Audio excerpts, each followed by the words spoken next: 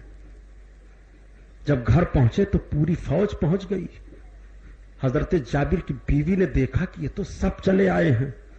جیسے حضرت جابر اندر داخل ہوئے, بس بیگم تو بیگم, وہ تو خیر صحابیہ خاتون ہیں.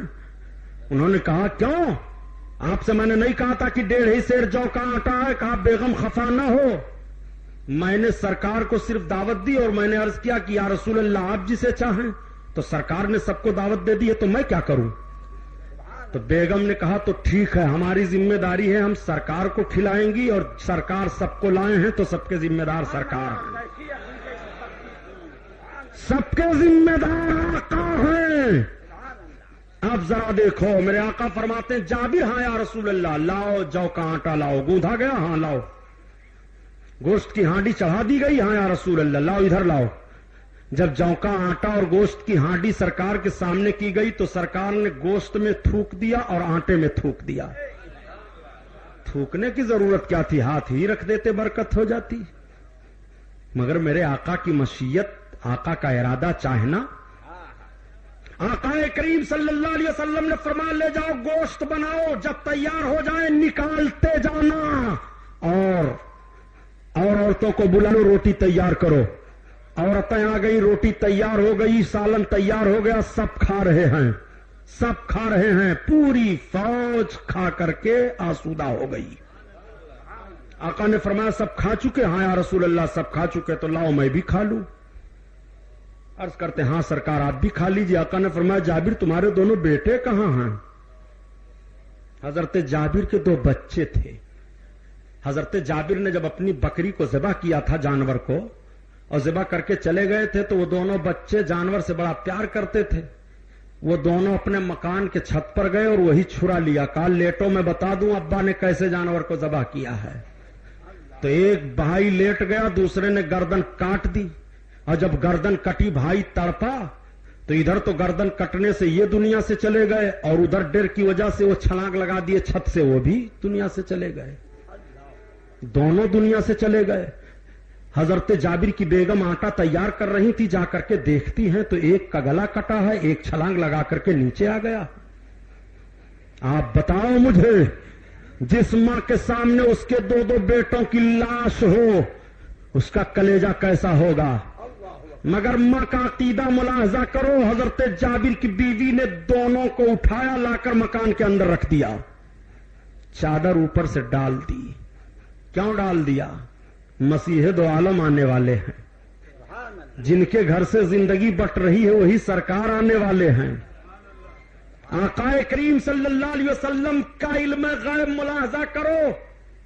حضرت جابر جب آئے تو بیوی نے کہا ذرا دیکھ لو مکان میں تمہارے بچوں کی حالت کیا ہے. حضرت جابر نے کہا بیگم گھبرانے کی ضرورت نہیں ہے, مسیح دو عالم آئے ہوئے ہیں, شفیع المذنبین آئے ہوئے ہیں, رحمت دو جہاں آئے ہوئے ہیں, جن کی زندگی سے زندگی پا رہی ہے اور جن کے در کی بھکارن زندگی ہے, وہی ہمارے گھر آنے والے ہیں, گھبرانے کی ضرورت نہیں ہے. آقا فرماتے ہیں جابر تمہارے دونوں بچے کہاں ہیں.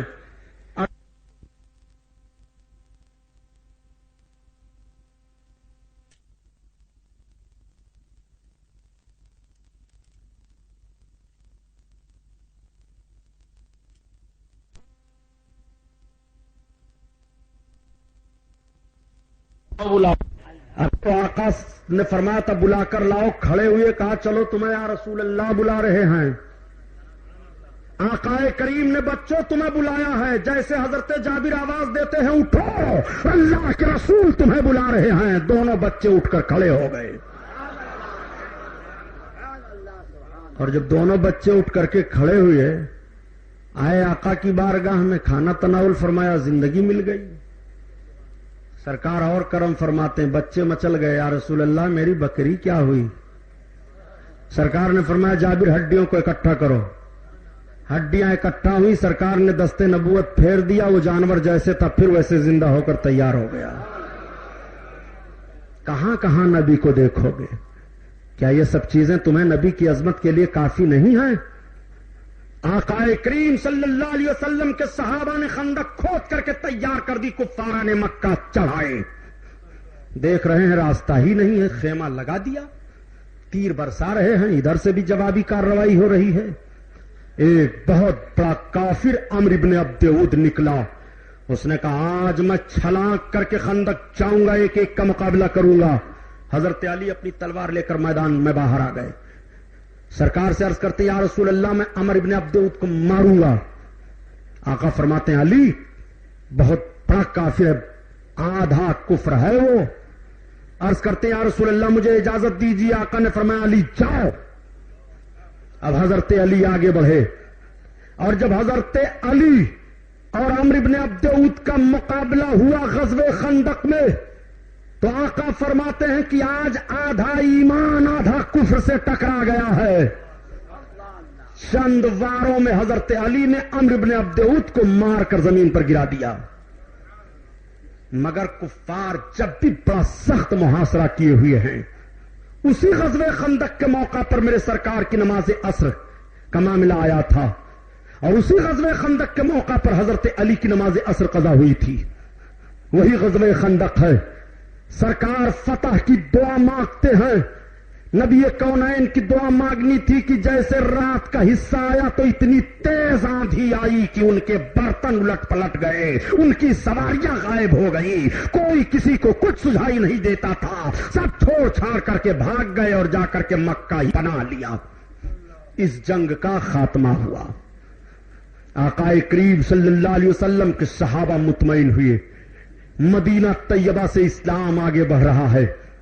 اپنے آقا صلی اللہ علیہ وسلم کی بارگاہ میں حاضر ہو کر کے اپنی ضروریات زندگی کو صحابہ عرض کر رہے ہیں، نبی کے معجزات کو دیکھ رہے ہیں، نبی کے علم غیب کو دیکھ رہے ہیں، نبی کی طاقت کو دیکھ رہے ہیں، نبی کی شوکت کو دیکھ رہے ہیں، نبی کی تجارت کو دیکھ رہے ہیں، نبی کونین کی رفعت و بلندی کو دیکھ رہے ہیں۔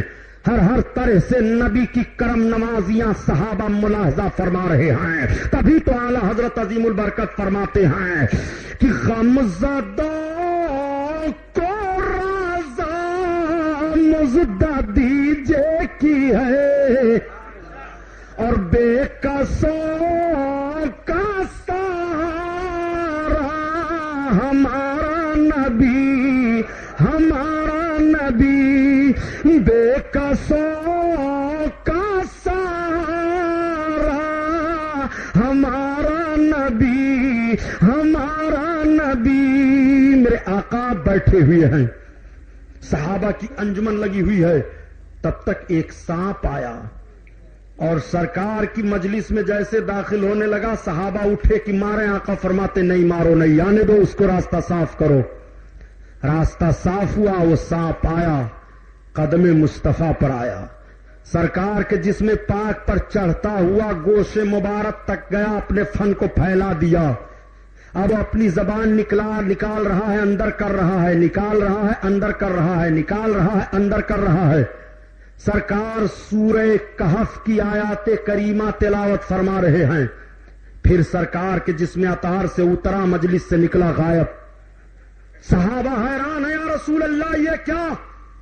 آقا فرماتے ہیں ساتھ نہیں تھا، یہ قوم اجنہ کا سردار تھا، سورہ کہف کی چند آیتیں بھول گیا تھا، وہی مجھ سے پوچھنے کے لیے آیا تھا۔ کہاں کہاں اپنے نبی کو دیکھو گے؟ نبی کونین صلی اللہ علیہ وسلم کو دیکھنا چاہتے ہو؟ میرے سرکار کی بارگاہ میں ایک حاضر ہوئے، یہ بتائیے کہ آپ مردہ زندہ کر لیتے ہیں؟ آقا نے فرمایا ہاں۔ کہا زندہ کر لیتے ہیں؟ کہا ہاں زندہ کر لیتا ہوں۔ کہا تو چلیے ہماری لڑکی مر گئی ہے، قبر میں دفن ہے، اس کو زندہ کر لیجیے۔ ایمان لے آؤ گے؟ لے آؤں گا ایمان۔